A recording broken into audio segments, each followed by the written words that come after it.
My name is Ellie Karimi, and for the next few minutes, I'm going to be Shahrazad, the Persian storyteller of the 1001 Nights. So I like to share a little bit about the beginning of my life with you. So once upon a time, there was a precious little girl born in Iran to a family and culture that most of the family wanted to have boys. They didn't want to have girls. They just didn't know how wonderful girls are.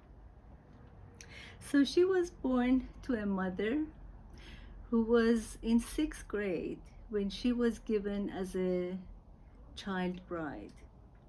She really didn't know anything about herself or about life, let alone being a parent.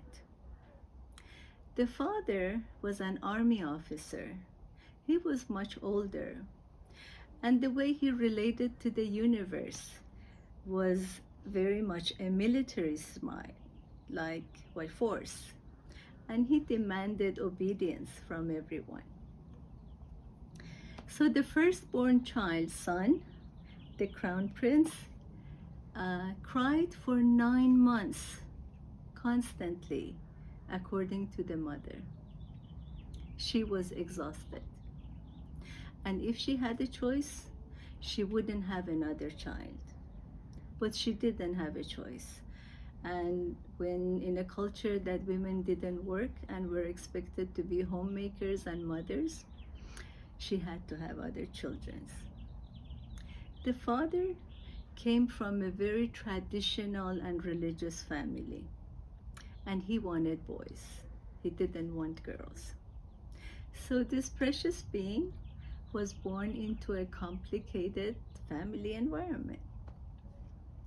To make the story more interesting and complex, when she was about 2.5 years old, the father was invited to a training for army to go to Europe. He took his wife with him, and this young girl was left with maternal grandmother. So the already loose attachment for the child that was so necessary for survival was completely broken. We don't know how the mind of a 2-year-old works, but she made a story around this event. She thought, my parents left me. They abandoned me. They rejected me. And if my parents rejected me, that means they didn't love me. And if my parents didn't love me, I must be unlovable. And she grew up feeling unloved and unwanted. She was a very sensitive child, and like a sponge, she held all the tension around her in the family inside.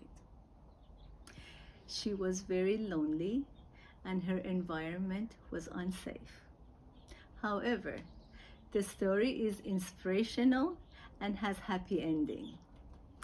So until later, let's remember what Rumi said, that you are not a drop in the ocean.